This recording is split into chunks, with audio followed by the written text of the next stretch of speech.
Get strong.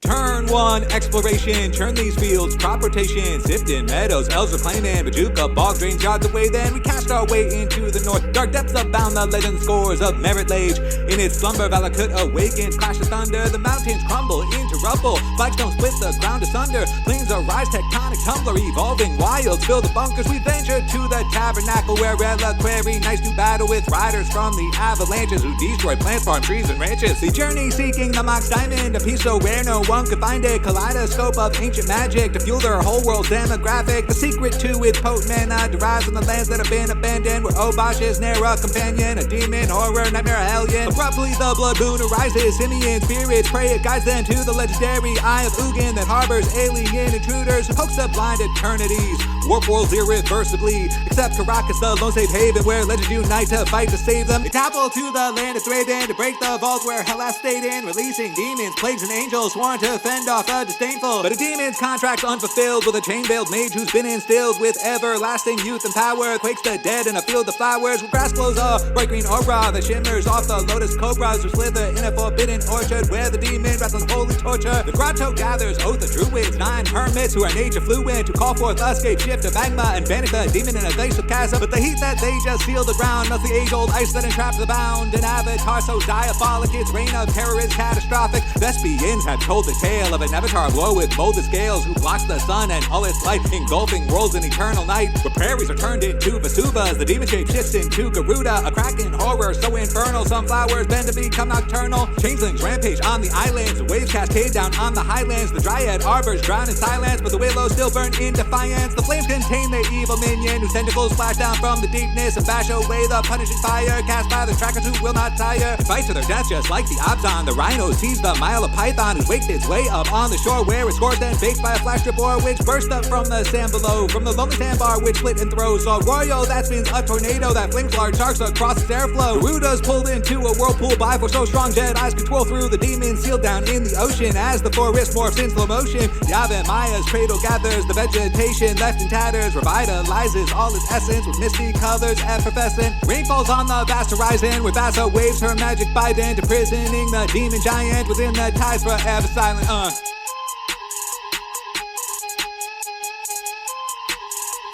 What's up, Phil? What it do?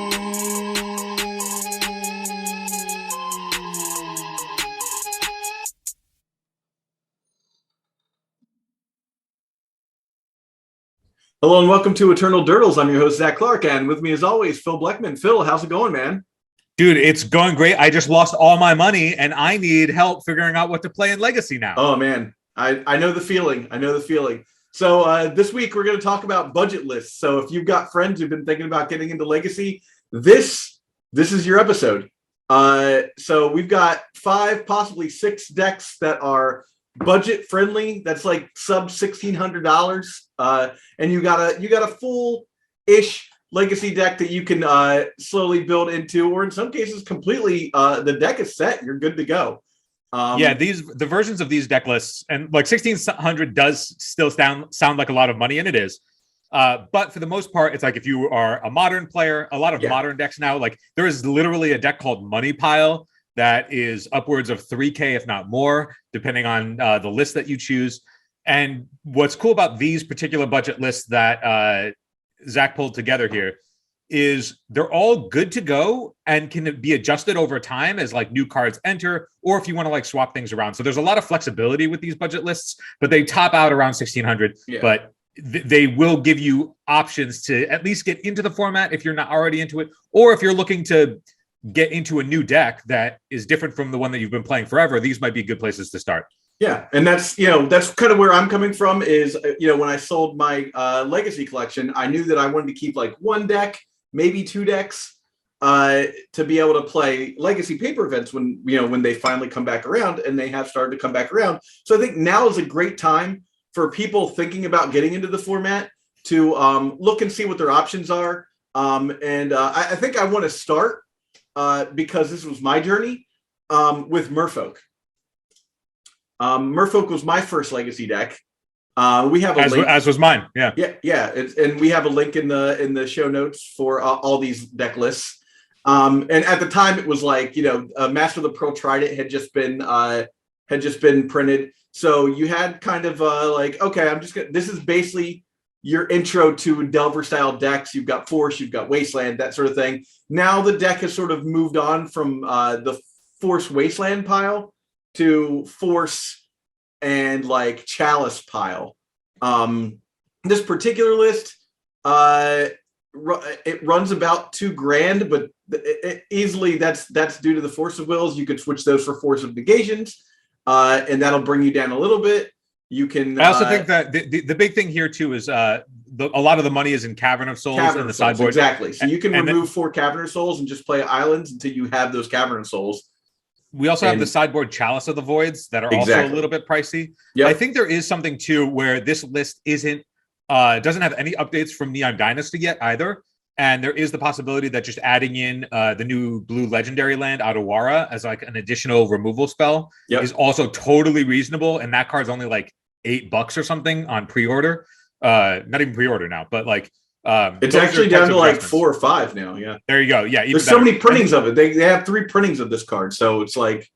And the reprinting of True Name Nemesis. I mean, when True Name Nemesis first came out years and years ago, it was selling at like 60 because everybody realized how insane it was. $5 but now it's cheap. Now it's a really easy pickup and obviously easy to get into.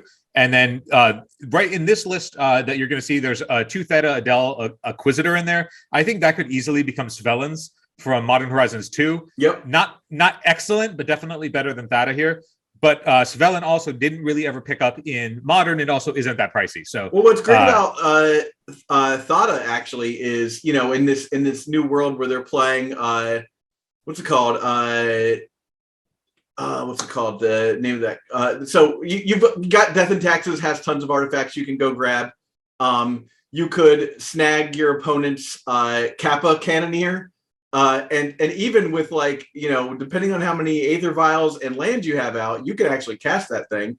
And because you have Tide Shaper, you can get in unchecked against that deck. Yeah, Tide Shaper is a really nice boon against Urza Saga decks. I was going to ask if Theta stealing an artifact is better than Thieving Skydiver, which kind of does something similar. They both have evasion to an extent. Theta's got Island Walk. Thieving Skydiver's got flying. But I mean, here we go. We're talking about it. It means that there's options, right? So you can play within this budget deck for stuff that isn't pricey, and you can still get into it. And this is also a list that this particular list doesn't have Wasteland, which also, I mean, Wastelands aren't crazy expensive, and you know that they're going to go the distance in a bunch of other decks. Yep, I think that's the thing also about these decks is that you've got good build off points. So there's a couple different deck build options to start out with when you're thinking about going into Legacy. You've got the Lion's Eye Diamond builds, you've got the Force of Will builds, then you've got the uber fair builds that are okay, get Knight of the Reliquary, get Thespian Stage, and you can go lands and build your budget decks that way. But you can always start off with this shell that sort of diverges into different decks that are more popular and more played. And honestly, I still think that the OG Merfolk deck that I was playing back in 2014, that deck offered me my highest win percentage to date. I mean, that's obviously because I played more Legacy since then, but I would go into side events and just wreck house because all the fair decks can't handle just okay, I'm just going to put in a free Island Walker and swing in against you. And there's a bunch of new Merfolk that have been printed in recent years that can actually leverage this deck to pivot it for the metagame that you're expecting. Yep. There is the Merfolk that's functionally a Great Glass Spinner. So OG Merfolk decks played a bunch of Kira the Great Glass Spinner, but in Ixalan they printed essentially a Merfolk version of that card. Another thing that's not in the particular budget list that's also available to you if you don't have Wastelands is Rashadan Dockhand. Rashadan Dockhand's good. That was also printed. Literally, a set is $4, and between that and Tide Shaper, you actually have a reasonable mana denial strategy to keep. And if you off of end up going for the Wastelands, the Wasteland style build, you can really get in on that whole theme. You can deny you can really reasonably deny a full color off of somebody. You're if basically they're a blue multiple death color and deck. taxes at that point. Yeah, like having port. Also, speaking of which, I get that port isn't often a Merfolk card or hasn't been a Merfolk card in the past, but between Rishadan Dockhand and Rishadan Port, you could theoretically have a new kind of Merfolk deck that's exploring a different avenue with Tide Shaper to really cut off somebody's mana base. And Rishadan Ports were reprinted in I forget which set, but they came down a bunch. They used to be very expensive. They were in one of the like Eternal Masters or something like that. Yeah. Something like that with new artwork that brought it way down to like 15. Yeah, went from being like $100 to like maybe $15 to $20. Yeah, I picked up my set of ports for when they were reprinted for $100, right? Yeah. Yeah. Oh yeah. And so I haven't used them yet in anything, but I have access to them. Yeah, and that's the value of doing a budget deck like this. So, another great option in this deck is like Gilded Drake is in the sideboard here. I would actually remove that and put Mistcaller in. I'm gonna do that right now because there's no way that we should have Gilded Drake as an option. You know, Gilded Drake is a reserve list card that's like pushing like $300 or something. Yeah, we're gonna take that out and we're gonna put Mistcaller in because it does functionally it offers the same sideboard spot to play against a deck like Show and Tell. Also, want to point out we're not going to talk about these kinds of deck lists today on the budget cast, but when you have your Aether Vials, it does open up a bunch of other budget deck lists that you could play. Like Slivers is still fringe playable. Yeah, man. Humans get in there. Humans is definitely still fringe playable. Like and getting new tools all the time. And like Aether Vial decks, there's a lot of places that you could go with that kind of strategy without needing dual lands or like the really pricey cards that are going to keep you out of the format. So if you like tribal strategies. While we're on that point, we should bring up budget death and taxes. Yeah, tribal strategies. Which is just death and taxes, guys. Which is just death and taxes at this point. You're done. Once you build this deck, you don't have to upgrade it. So oddly enough, like Death and Taxes has all of the cards in Death and Taxes have been reprinted into Oblivion for years and years. So the most expensive stuff is actually there's just the new things from Modern Horizons 2. Like Solitudes are still pretty expensive. Yeah. If you want to play the Yorion version, Caracas has gotten more expensive as more legends get printed and it just becomes a more valuable card in general. But that card has gone from like being $80-$90 to somewhere in the realm of, $50. Yeah. It sits around fluctuates 50. Between them every time they reprint it. It sits around 50, but it's dipped down to like 18 before because they've reprinted it. And they show that they're not shy about reprinting that kind of card often. So between that and Urza Saga, you have a bunch of like $50 cards in the mana base, but nothing as expensive as a dual land. And if you wanted to, you don't necessarily need to play the Yorion version of Death and Taxes. You can switch over to the standard 60 card version or 75 card version, we should call it. Right.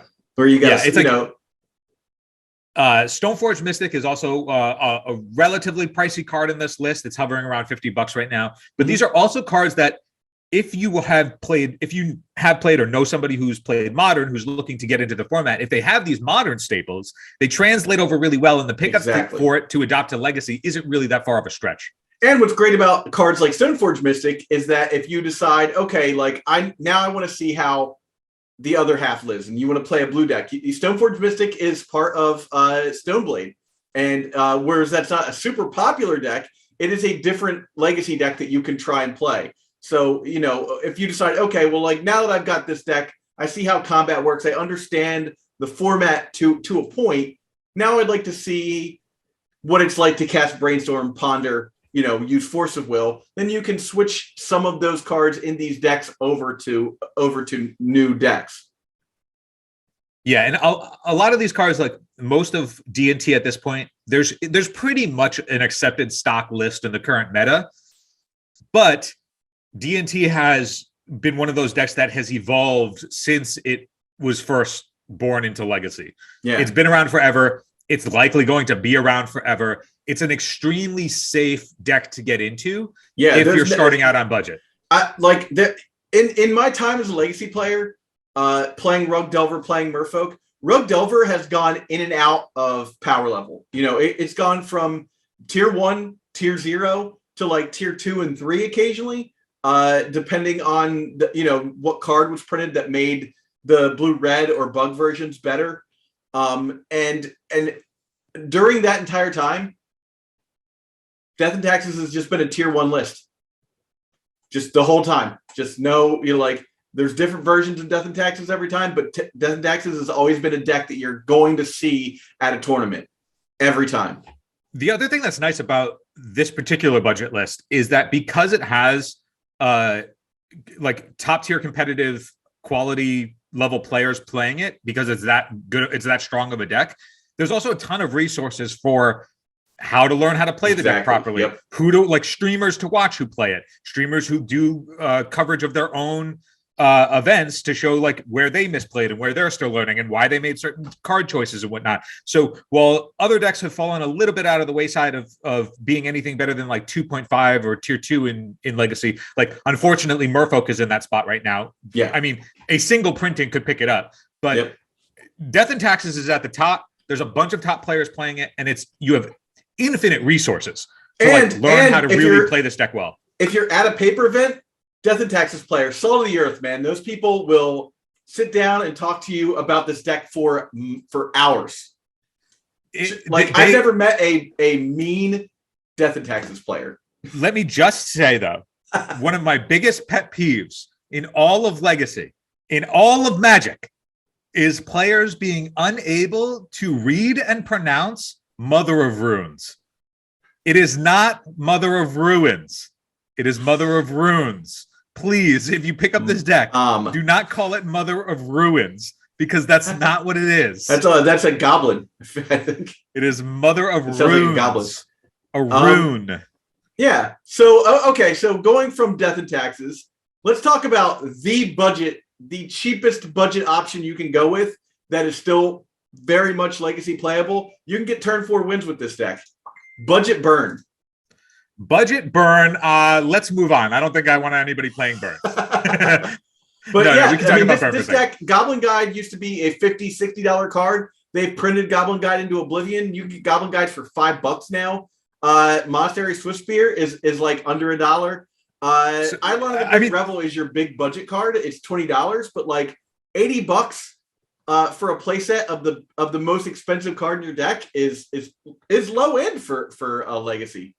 This is the premier budget deck. Yeah. When you think budget in Legacy and still being relatively playable, it's this deck. Now, are you likely to win a lot of major events with this deck? Not necessarily, because it's easily beaten and has a hard time against combo. But Price of Progress is probably the best positions it's ever been.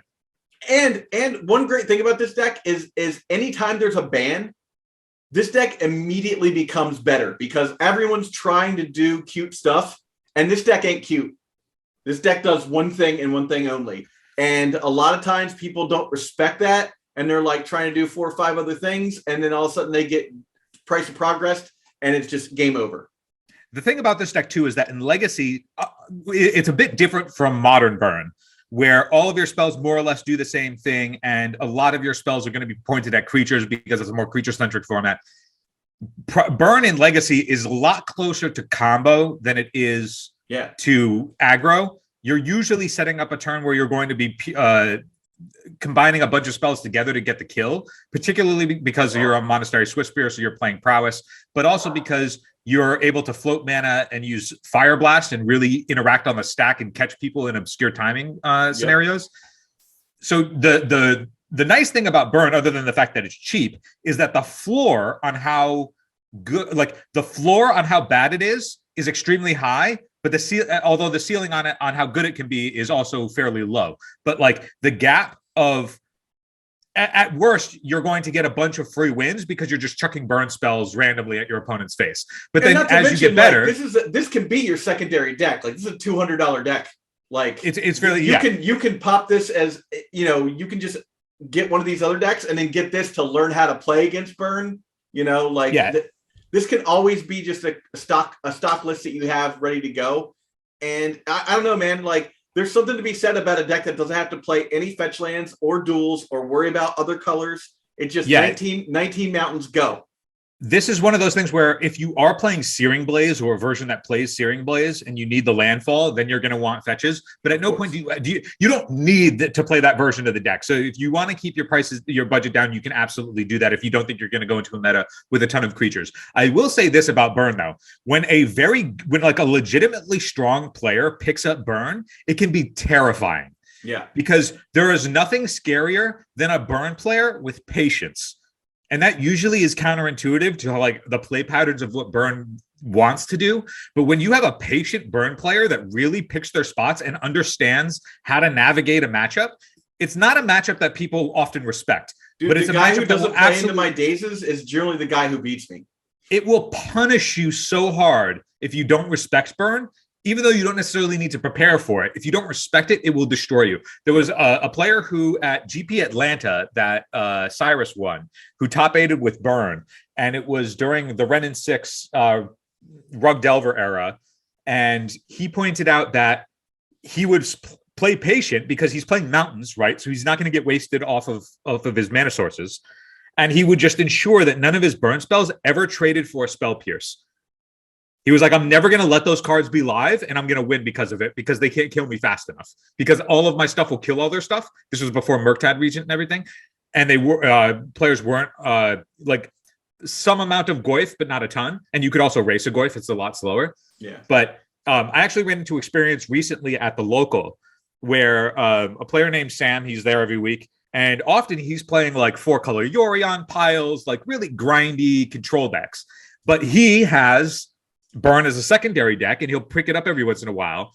And he's a very patient player. And let me tell you, when a Burn player draws their 7, like plays a creature, and then you kill it, and then on turn 2, like plays their second land, and then like sets their hand down on the table and thinks, that is terrifying. Yeah. You're like, okay, terrifying. Does he have it?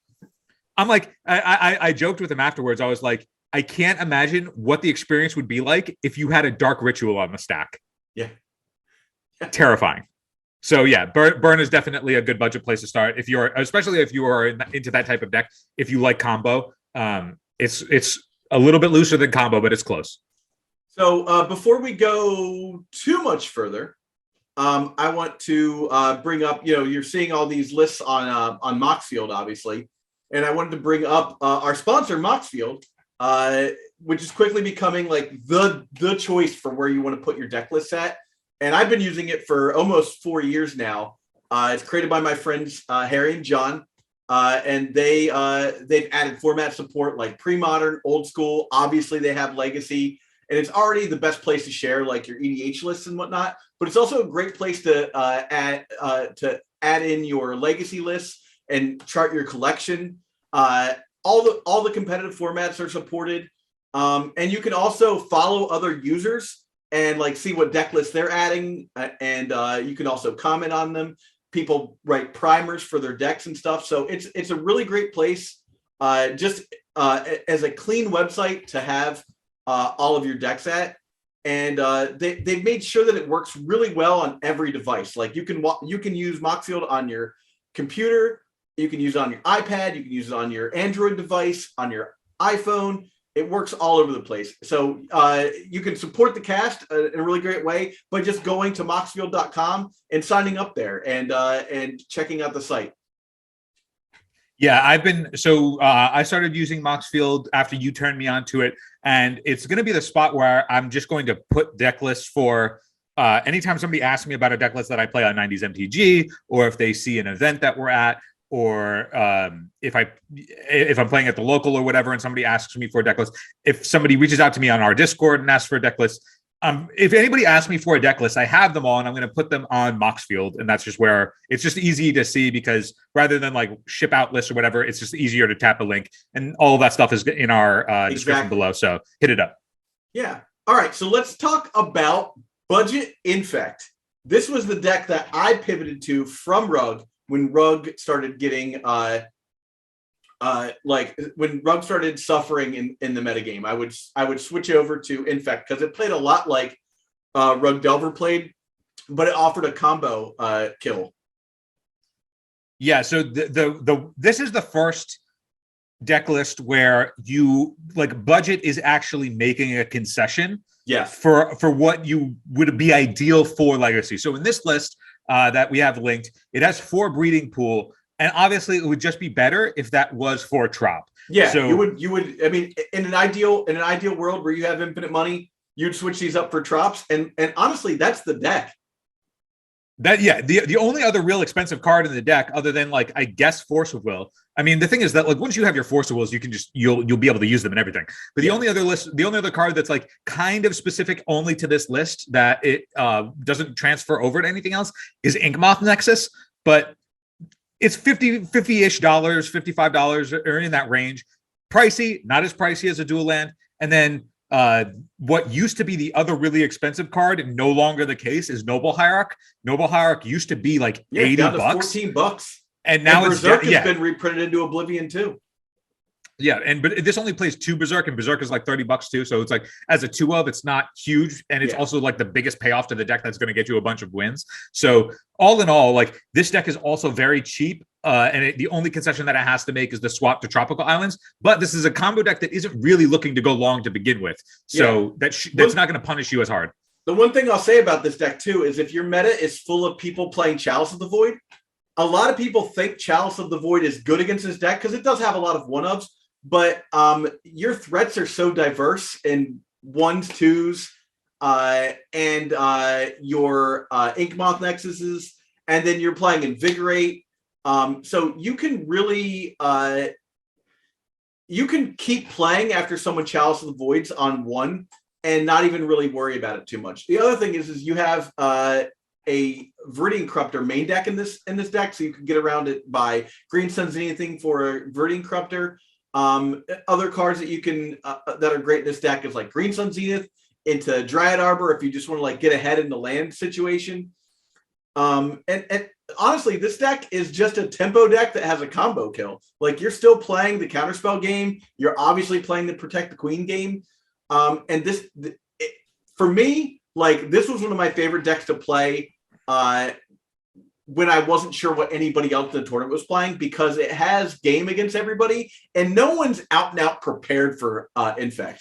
Nobody has Infect in their testing cycle. And a lot of people, if you're out of practice playing against Infect, you're probably going to get punished by a proficient Infect player.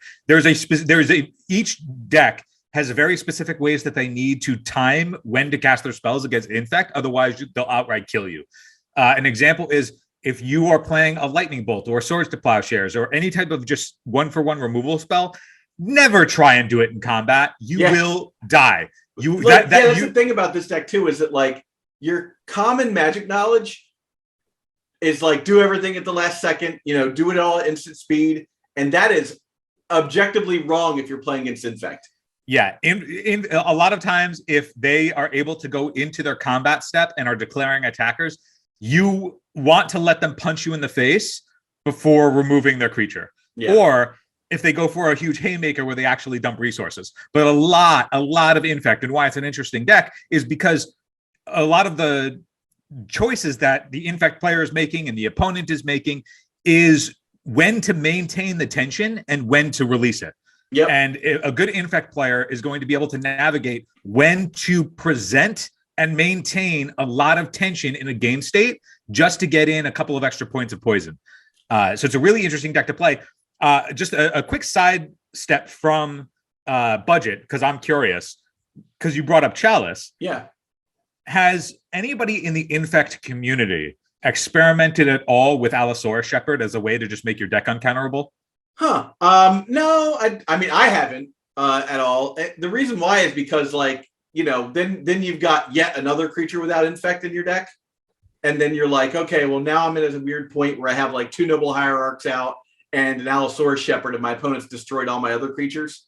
Yeah. Where, especially if you top deck that late and you're like, great, Allosaurus Shepherd, you never have enough mana to actually activate his other ability. Yeah, I was curious if even in the 75, if it's a good pivot, just because the uncounterable clause for green spells means all of your pump spells go through. Just an interesting thought that I had that I haven't seen before, but I was like, I wonder if that could be a thing where you can kind of just, blitz people. The other thing that we should note about Infect was it actually got somewhat of a downgrade on errata recently when they made Phyrexian a creature type. Yeah. So all of your Infect creatures are now Phyrexian. Before they were just elves and so human like your rogues. opponent can also play like engineered plague or plague engineer. A plague engineer Phyrexians. A plague engineer on Phyrexian just hoses you.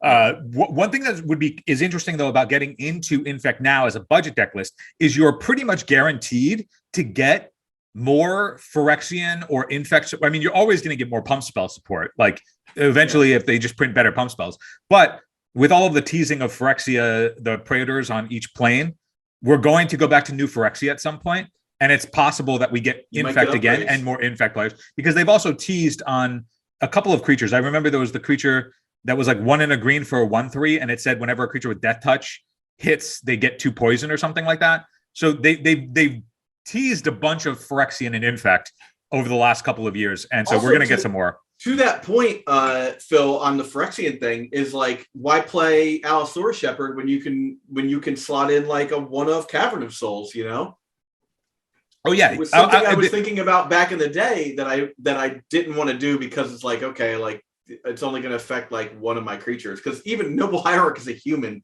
so like you don't get like elves or insect. I think right, the Bladed Agent is an insect. No, Blighted Agent was a human rogue, but now it's Phyrexian.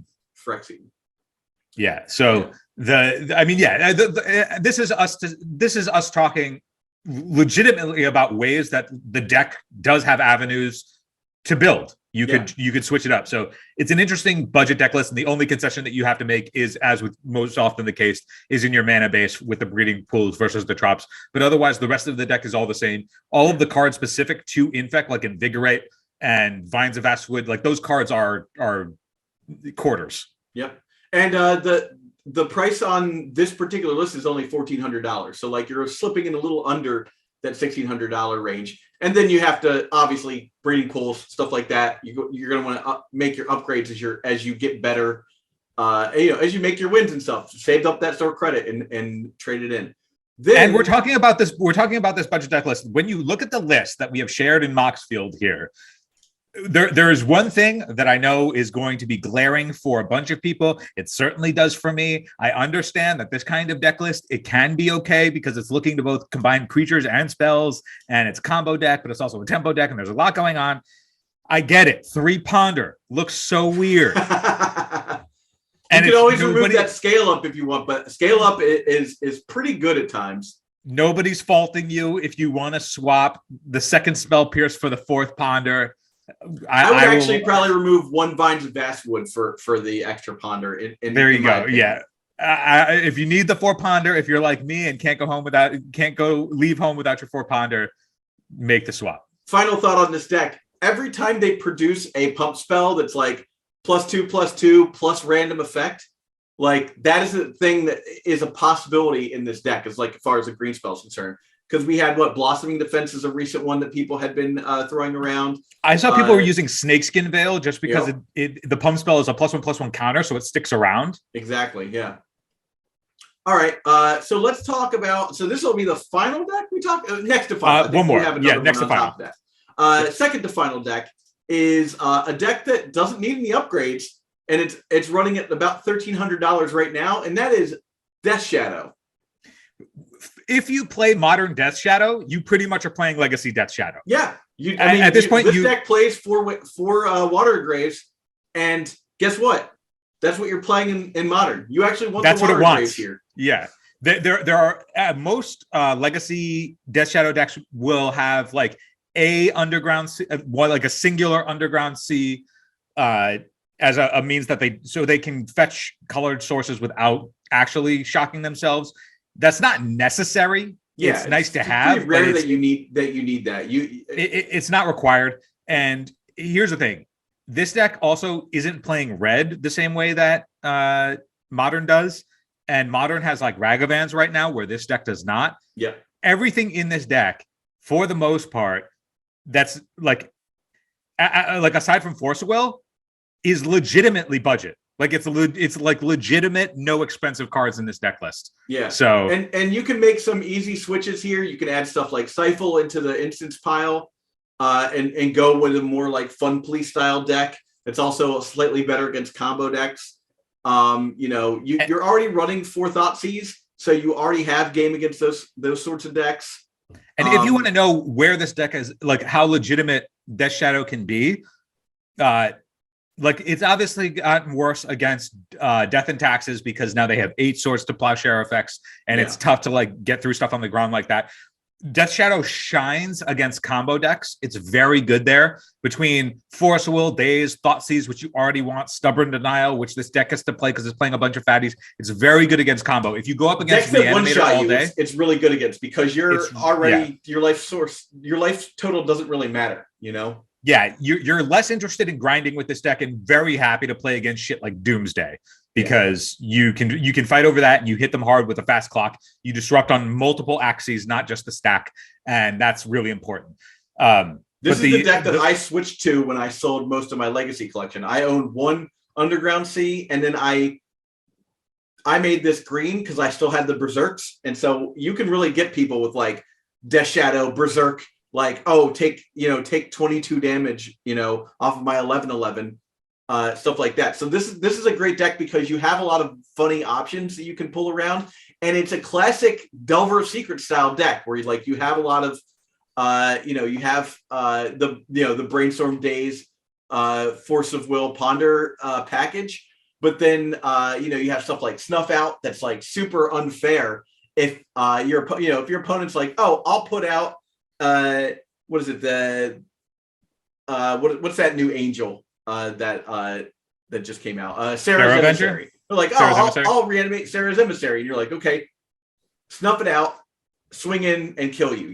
There's just Snuff Out. It feels like such a powerful card, and the fact that a lot of times if you're snuffing out your opponent's creature, you're snuffing out their blocker. They're actually taking 4 more damage off your Death Shadow on top of that. Yeah, it's quick.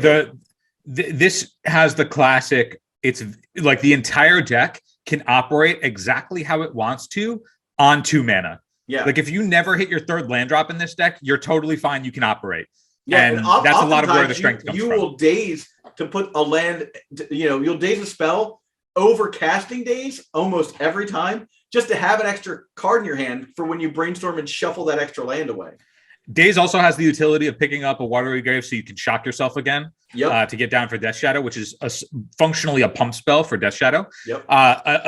One thing that isn't in the main deck here, but is in the sideboard, that is a big upgrade for Death Shadow, and modern players probably already know this, is Dress Down.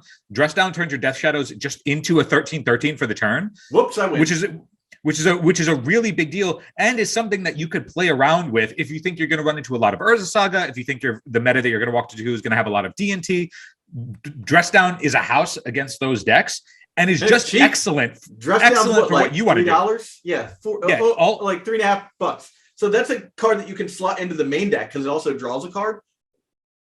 Yeah, it's fairly. I mean, the thing is that it is a 2-drop, which isn't the freest thing in the world in this kind of deck. Of course, but the fact that it has so much utility in being both an offensive and defensive tool, it just gives this deck a lot of life to breathe into it. And another thing is that even though there is a couple of Chalice of the Void decks still in the format, like 8-cast and things like that, Chalice is at the worst it's ever been. Eldrazi is pretty much nowhere to be found unless people are just like, it's the pet deck of theirs. Like Prismatic Ending and Beseiju and a bunch of cards, recent printings have just pushed Chalice away from the top tiers of the format. And that used to be Death Shadow's most difficult matchup. Yeah. They would play shit in the sideboard that is like kind of embarrassing to have in your 75, specifically to deal with Chalice decks, because otherwise they were cold to it because the deck is like, 41 drops or whatever. So they would play like Throne of Geth just to proliferate the opponent's Chalice because they didn't have any 2-drops. Remember but that, what it would do, days. Wow, that was sick tech though, because what it would do is it would shut off other Chalices from being able to come down for Chalice on 1, because Chalice on 1 also costs 2 mana. shut down a lot of Death and Taxes. Oh yeah. So much of Death and Taxes is 2-drops, and they'd just be like, I guess I lose. If you're playing, so the fact that doesn't have to be as big of a consideration for you. I mean, obviously you should still have outs to Chalice, but the fact that isn't a huge turnoff anymore as something that you're going to run into all the time makes this deck also really appealing. So if you were coming straight from Modern, the only pickups that you really need for this deck are Force of Will and Wastelands, and the crossover that those cards have with so many other decks is well worth the investment. This is really, really a smart spot to dive into for a budget deck if you like playing Ponder Brainstorm. Yeah. All right, so let's talk about the final deck in this budget list situation, and that's one of Phil's favorites. Close to my heart, dearly beloved Miracles. So a long time ago, there used to, before Mystic Sanctuary, before Prismatic Ending, and the requirement of the red splash for Pyroblast and all of that kind of thing, Miracles just was a budget deck list because it would play Back to Basics, which has been reprinted, and so that card is no longer expensive. But it would play like a Tundra, maybe 2 Tundra, but otherwise it was just playing like 8 to 9 basics with a plan of Back to Basicsing the opponent and just playing good, clean blue and white spells that are relatively cheap. It doesn't play Wasteland, so you don't have to worry about that. You do need your Force of Wills, but otherwise everything else, not that expensive. Jace the Mind Sculptor has been reprinted into the ground. It's cheaper than it's ever been in the history that it's been in the game. Snapcaster Mage got a lot of printings. Yep. Like, you should probably still play Prismatic Ending because the card is just so good. And usually Prismatic Ending means that you want the splash, like the 3rd color splash, to be able to get up to 3 drops. Well, let's be honest. Most of this format is 2 drops. You know. Well, here's the thing: if you're playing a budget version of Miracles that isn't going to play something like Mystic Sanctuary because you want to play Back to Basics. And I think that's really the defining factor of a budget Miracles deck, is if you're leaning really hard on Back to Basics. Because at that point, you can just play a mountain in the main and then still have all of the red cards in the board because you're setting yourself up for that. And if you're not playing like very color intensive spells like Counterbalance, because that's not as good, that card isn't as strong anymore, playing the mountain in the main isn't all that detrimental, and it allows you to play all of your colors through Back to Basics, which is really the powerhouse of the deck. So, not to mention, you can just play a shock land and fetch at the end of your turn. This is a slower deck. You know, obviously the shock land doesn't work with the Back to Basics exactly, but if you're like worried about, well, will I be able to fetch this with my mana base that I have? You can literally just play 1 shock land for your red source. And like you're fine because you're trying to go long game anyhow. It's not like you're gonna need to slam that and take like 3 damage, you know? Yeah, considering that the fetches have all been reprinted, this is also assuming that you have access to the fetch lands.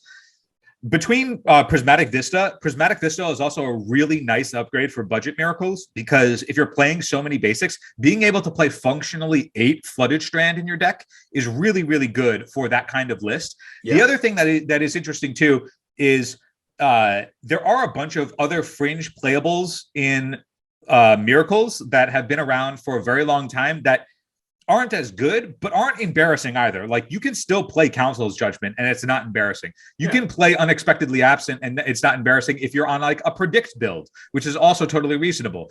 If you want, you have a bunch of access to play with a variety of cantrips beyond just Ponder Brainstorm. Like, I have played many a Portent over my lifetime to enable Miracles. If you are a modern player who plays Mishra's Bauble and Predict has been a build of Miracles for a long time. There are Miracles lists that work with both the Firewalkers like Teferi, Time Raveler, and Narset, and ones that don't. There's a lot of access to go through, but I think if you wanted to play Miracles and get in on a budget, you can go without the Tundra. It is not recommended. You're going to find spots where you wish you had a Tundra to fetch, oftentimes when you're tight on mana, but those games aren't going to come up as often as being able to actually play the deck. So if you don't have a Tundra to play and you're just on like a clean basics mana base, that's also totally reasonable. The power of Miracles is having a stable mana base that doesn't care about Wasteland and being able to punish players that are getting greedy on their mana base with Back to Basics. You can also play Prairie Stream if you like want to have a budget option for your Tundra spot. That is true. There are other things that you can do because the Tundra isn't there. You don't need both white and blue on turn 1 very often, and so you can get away with that pretty well. That's actually a really good a good change. Yeah. So yeah, I think that's the final. But like, if you like playing Control, I know a lot of these budget deck lists are more aggressive between Death Shadow and DNT. I mean, DNT is more of a control deck, I think, but it does play a lot of creatures and it's got pretty guys, aggressive. so it seems like an aggressive deck, but it's really a control deck. If you like playing on the stack and less so in combat, Budget Miracles is totally reasonable. I still, to this day, play a lot of decks of Miracles that are close to Budget Miracles. I mean, I'm a sucker for Mystic Sanctuary, and I haven't left home without those for a while. But in terms of playing stuff like Mishra's Bauble Predict, looking at back to basics in the sideboard, like there are a lot of tools that you can use and mix around with how you like to play Miracles. You can play Mentor, you can play Entreat the Angels, you can play Baneslayer Angel. There's a lot of options. The thing about these decks, all of them have one thing in common, is that if you play them at your local, you have a definite possibility of 4-0ing your local. Like you can definitely win an FNM playing any of these decks. You know, you don't necessarily like, because the power level isn't like the exact same level. Yeah, you're not going to always beat them, but there's going to be a non-zero number of games that your lower budget doesn't matter that much. It just adds a few percentage points to the win percentage of your deck. And that matters at bigger tournaments, but at your local, you know, you're going to spend $15, $20 to play Legacy, and you're going to learn the format, which is invaluable. You know, you don't want to just like, oh, I just spent a bunch of money on this Legacy deck, and you don't know the format at all, and you jump down, you're like, you play and you find out you hate Legacy, and you're like, I just wasted like $4,000 on this deck, and I hate how it plays. Now I got to sell it at cut rate. Like, at least these are great decks to just learn the format on. These are, if any of these deck lists sat across from me at a competitive event, I wouldn't bat an eye. I'd be like, this is totally reasonable to do, and it can still be legitimately viable. The one that's like furthest off the beaten path at this point is probably Merfolk, but at the same time, you got to respect that deck though, man. It is one of those things sometimes. Where depending on your matchups, Merfolk has notoriously been very good against combo because it's good at both disruption and clock, which is a big deal for like exactly the kind of thing combo doesn't want to see. It's also able to race against other blue decks. So like Merfolk between Cavern of Souls and just like a bunch of beaters that are all island walkers against like Delver can race pretty hard. Like, it can race much faster than a Delver deck. The things you got to worry about when you're playing against Delver are you attack in with like, let's say you have you just cast a Lord, you've got a Lord, you've got like a Curse Catcher, right? And then you swing in and your opponent goes, thanks, bolts your Lord that isn't attacking, blocks the Lord that is attacking, and then you're just left with like you hit him for 2 damage with the Curse Catcher. Those are the little things you kind of learn as you're playing the format, like things to watch out for and not do on accident.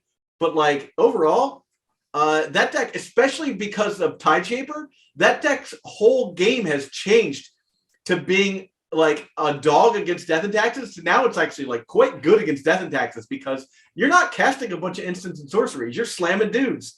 And you're like, oh, cool. Now I can just play 2 dudes a turn, and you're not going to counter them. You know, like maybe you have, you know, like you still have a 7-card hand. So maybe you get to play Solitude, and maybe you get to play Swords of Plowshares, but you also have counter spells in your deck.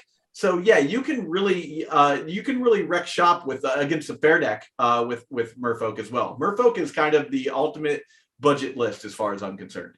And you'll also quickly learn that despite having a bunch of cool cards in Merfolk, your best card will and always be Silvergill Adept. Yeah, Silvergill Adept. Yeah, that card's great. And I'm so glad that they reprinted that too in Ixalan. Yeah. So like you can there's a, you know, it used to be like a $20 card just for like a Merfolk that cost 5 mana and drew a card, or 2 mana and drew a card occasionally, you know. But we can sign off with my final prayer for budget decks, which is that if you get into Merfolk and love it and stick with it, that one day they'll give you the 7th edition Lord of Atlantis artwork on a black border card. Yeah, I would love that.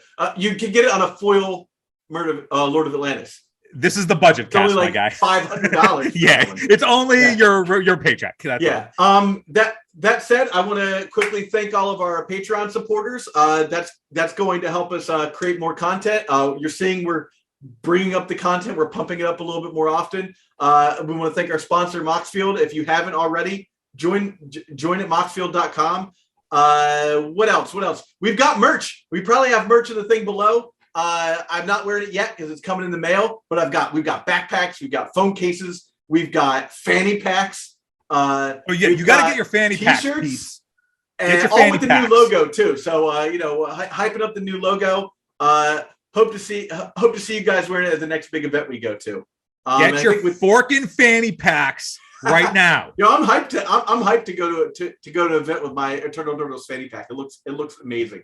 Anyhow, I think that's it for us this week. Have a good one, everybody. Phil, I'll catch you next week. Later on.